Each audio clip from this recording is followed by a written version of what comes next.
दोस्तों आज मैं आपके साथ एक ऐसी कहानी शेयर कर रहा हूँ जो आपके रोंगटे खड़ा कर देगी और आपके अंदर एक नया जोश और जुनून पैदा कर देगी। तो आप इस स्टोरी को ध्यान से सुनिएगा। हार देखी है, जीतना बाकी है, बस अब लड़ना मुझे है। खुद से जीतने की जिद है मुझे, किसी को नहीं खुद को ही हराना है।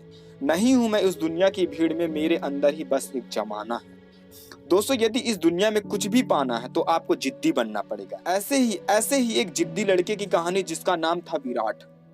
वह पिछले 3 सालों से अपने शहर में होने वाली मैराथन में हिस्सा लेता था, लेकिन कभी भी उसने अपनी रेस पूरी नहीं की थी।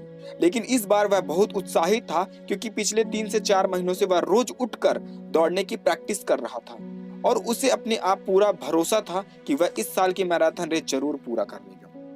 दोस्तों देखते ही देखते मैराथन का वो दिन भी आ गया और सभी लोग एक जगह एकत्रित हुए और जैसे ही रेस शुरू हुई, बाकी लड़कों की तरह विराट ने भी दौड़ना शुरू कर दिया।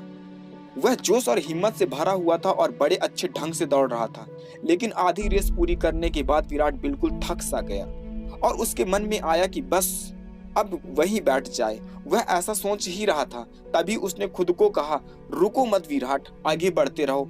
अगर तुम दौड़ नहीं सकते तो कम से कम जॉगिंग करते हुए तो आगे बढ़ सकते हो, तो बस आगे बढ़ो। और विराट पहले की अपेक्षा धीमी गति से बढ़ने लगा। कुछ किलोमीटर इसी तरह दौड़ने के बाद विराट को लगा कि उसके पैर अब और आगे नहीं बढ़ सकते।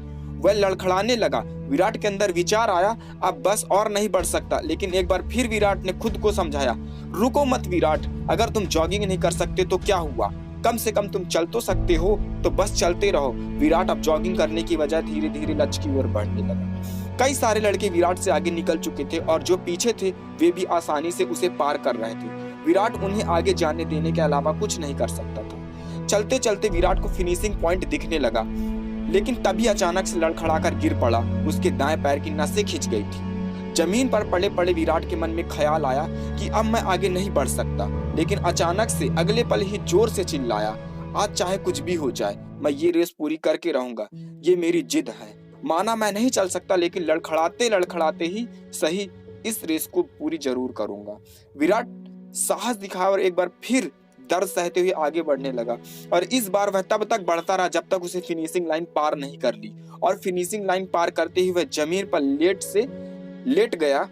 उसके आंखों से आंसू निकलने लगे। विराट ने रेस पूरी कर ली। उसके चेहरे पर इतनी खुशी और मन में इतनी संतुष्टि कभी नहीं आई थी।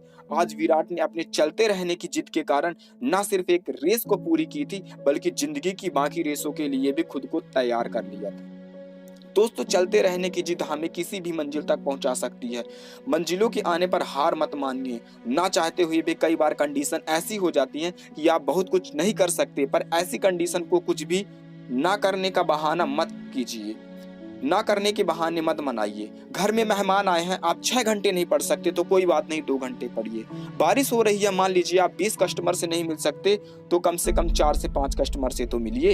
एकदम से रुकिए मत, थोड़ा थोड़ा ही सही आगे तो बढ़ते रहिए। जब आप ऐसा करेंगे तो विराट की तरह आप भी जिंदगी की रेस जरूर पूरा कर पाएंगे और अपने अंदर की उस खुशी और संतुष्टि को महसूस कर पाएंगे जो सिर्फ चलते रहने की जिद से होती है।